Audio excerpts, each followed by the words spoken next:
الله يا حبيب الله يا خير الورى يا رفيع القدر يا سما من سرى فيك قد عز والليع القدر يا سيد سادتي يا دغر الورى ما شاء الله walaalkay Sheekh Ismaan Xasan Maalin waan kala wareegay furayaashii oo runtii waxaan aad uga mahad celin waqtiga dheer oo uu siiyay beedka iyo guriga Ilaahay oo uu ku bixiyay imanka waxaynu ku sugannahay masjidul Bilaal oo ku yaal xaafadda Aadan Cadde ee degmada Warta Nabadda ee magaalada Muqdisho masjidka oo in badan ay soo socotay ismihiisa maanta waxa xafladda fur ah loogu sameeyay masjidka waxaana ka soo qayb galay مشائق حر iyo marsharaf aad u fara badan sidoo kale xafladda waxa qayb ka ahaa munaasabad lagu weyneynayay dhalashada xabiibkeena Maxamed naxariis iyo nabadgelyo korkiisa aatay waxaana koobta laga qaaday salwaadi lagu amaanayay xabiibkeena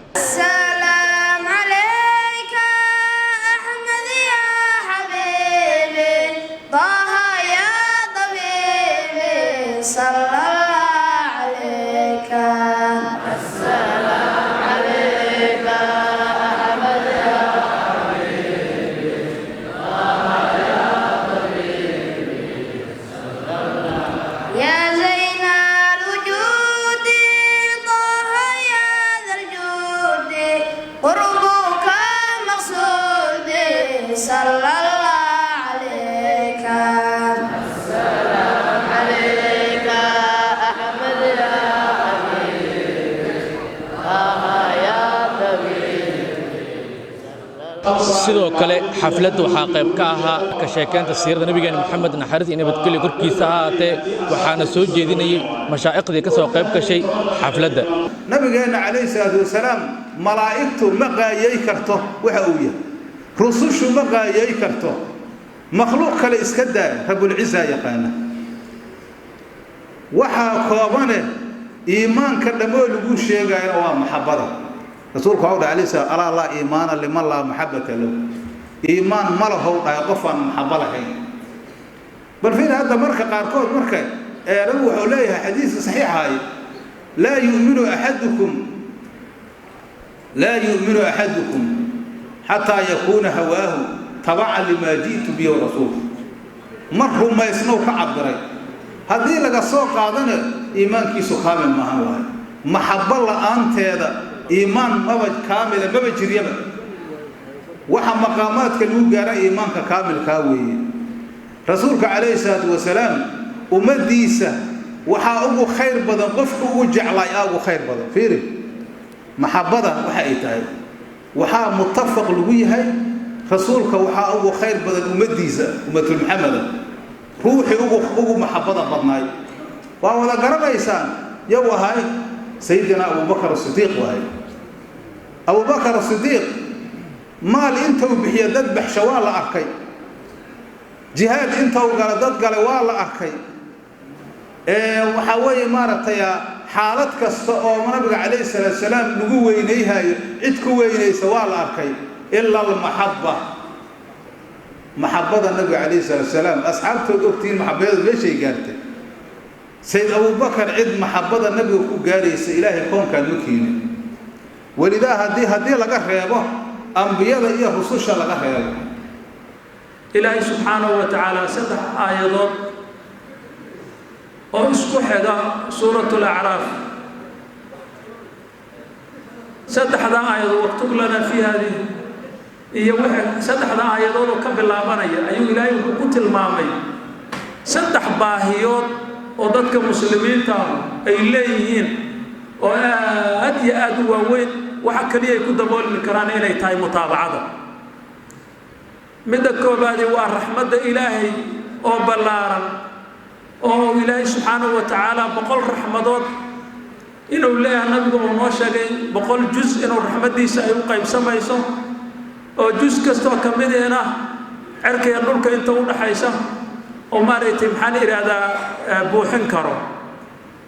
رحمات كاسي رحمة دا سيدا أبلارن wadada kaliya oo lagu heli karaahi oo aad maaragtay ku hanan kartaahi waxa weeye inaad nabiga raacdo calayhi salaatu wasalaam mawduuca sheekhu ishaaray waa salliga nabiga calayhi salaatu wasalaam waxa laga sheekayn karo maahan wax ilaahay uu leeyahay anaa ku sallinaya oo malaa'igteeda ku salliya sameeya qofkii nabiga ku salliya fawaa'id badan buu helayaa awalan ilaahay buu ku dayanaya maadaama ilaahay yiri waraan waa ku salliya nabi maxamed ku salliya uu leeyahay malaa'igtaan ku dayanayna kabacdina annagayna anfacaysa nabiga salligiisu calayhi salaatu wasalaam salligu nabigu xad malaha waqti malaha fadaa'ishiisana wax la koobi karo maahan xadiidkii muslim ku yaala wuxuu ahaa hal mar qofkii ugu salliya 10 goor baa ilaahay u naxariista dadka qiyaamaha nabiga majliska ugu dhawaa dadka salliga badiya aan salliga basanno dadkii masaajidka ka qayb qaatay oo dhisay hanii'an lakum beer janna idin tabcan jannadiiba inta horeysa ninkii xoolo xalaal ku bixiyay oo masaajidka wax ku darsaday iyo masaajidka ukhra kuwa kale hadda la dhisayo jannadii baad leedahay sida nabigu sheegay ninkii masaajid dhisa walow shimbir qoolay meelay gashahaba ka dhigay jannu leeyahay ilaahay baa guri u dhisay aakhiro allahu akbar waxa weeye maanta faraxa leedihiin ilaahay waan ugu xamdinaynaa oo masjidkan taam yeelay dhismihiisi waqti wanaagsan intii taam yeeshay oo ka qayb qaadatay sidii loogu duceeyay yanana ugu duceynayo taydaan duceynayo carabkaygaan ku duceynaa mawtanin walba tiisuu leeyahay ilaahay kama foonteeyo camalkan intii ka qayb qaadatay وكن فونت هديت فساد أبو دموت عملك وحافونت يا عدم الإخلاص يا حرام إلهي كما فونتيو أنت عملك عن قبطي أعماشك رأوا ماشان ومنبع العلم كسعته شيخ جزيل الله كريم بالآخرة حرتنا طلابتنا حكمة ظاهرا وباطنا الله أفرو ظاهرا وباطنا الله أفرو كوي أفلح الله كريم waxaan rabaa inaan ku soo gaabiyo mawduuciga laba aayadood kaliya aayadda hore waxa waaye midda hadda aan ku bilaabay oo ah ilaahay uga sheekaynayo masaajidda ilaahay inay camiraan dadka ahlu iimaanka ah oo ah hadda intaa ka dhexdiisa ka muuqata iyo inta ilaahay ilaa qiyaam saaca ilaahay u qadaro inay masjidkan soo geli doonaan oo ay ku cibaadaysan doonaan aayadda labaad waxay tahay aayadda labaad intaan u gudbinin sida hadda aayaddaas lagu sheegay waxaa ka muuqata innamaa ya'muru masaajid allahi man aamana billah rasuulkuna markuu tirinaya calayhi salaatu wasalaam dadka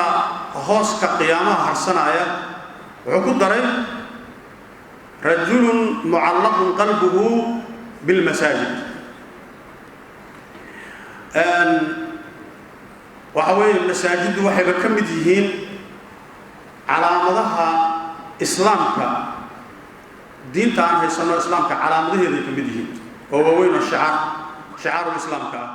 ugu dambeyn xafladda waxaa soo xiray caalimkeena weyn ee Soomaaliyeed Sheekh Abubakar Xasan Maalin wuxuu u mahad celiyay mashaa'iqdii ka soo qayb gashay xafladda furitaanka iyo xafladda lagu weyneynayay dhalashada xabiibkeena Maxamed naxariis nabadgelyo korkiisa aatay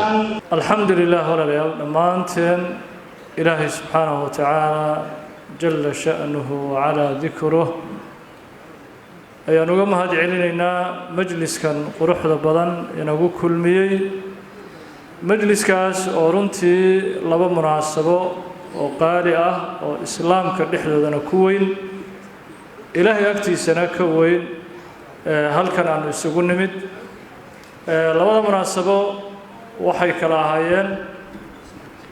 iftitaaxa masjid bilaal oo intaa inoo soo socday oo dadka muslimiinta ah dhammaan ay ku qalbi qabowsadeen sida quruxda badan إلهي سبحانه وتعالى يمدد ير وربي ونوغو دميستيري مناسبة لبعض حياهي مناسبة مولدك نبينا محمد صلوات الله وأزكى تسليماته عليه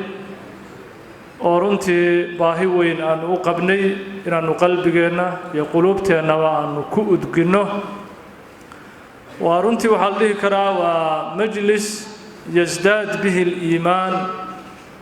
وتطمئن به القلوب وتنشرح به الصدور ومجلس رنتي إيمانك كزيادة بقراءة سيرة المصطفى العاطرة النيرة صلوات الله وأزكى تسليماته عليه بعدما ندقيسني قيب كمدا يمواضيع كمدا سيرة النبي صلى الله عليه وسلم وبارك عليه مواضيع داس أن رجينا إن أيسن نجن نقنن مجلس كمد أن لقو قرحية كليئة لكن أن رجينا إنه إن يدقن كنا ينولش النبا أي كم وقندونتو إلهي نسداس هنوغردقو وحن إلهي مهد علنتي سكبعدي أنو مهد علن علماء واوين ورنتي وقت قودي قارقاها إنو صهري مجلس كان رنتي كلمات قارئة ومضى إسلامك ومسلمين تردن بحل iyo turaaf u noqon kara meesha inooga jeediyay oo uu ka mid yahay fadiilatu shaykhina daaciya al-allaama الشيخ محمود أو عبد الله عريف يا الشيخ موسى معلم شيخنا الفاضل يا الشيخ محمد عبد الكاهية الشيخ عبد الرحمن تيمويني الشيخ عبد القادر علو الشيخ عبد السلام يا مشايخ فربضان ورنتي أنا المجلس كان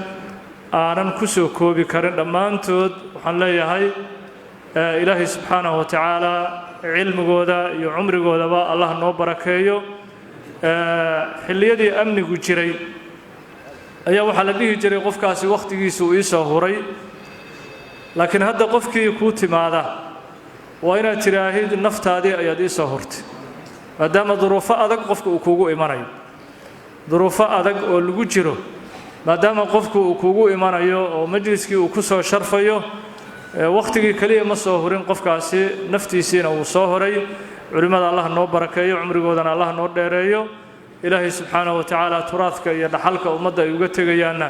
mid ilaahay agtiisa laga aqbalo oo ummadduna maaragtaa ay ku nafciso إلهي هنوغا دغو سادام عبد الله سياد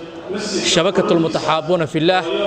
مسجد بلال حافظة آذن عد دقمة ورطة نبضة مقالة مقدش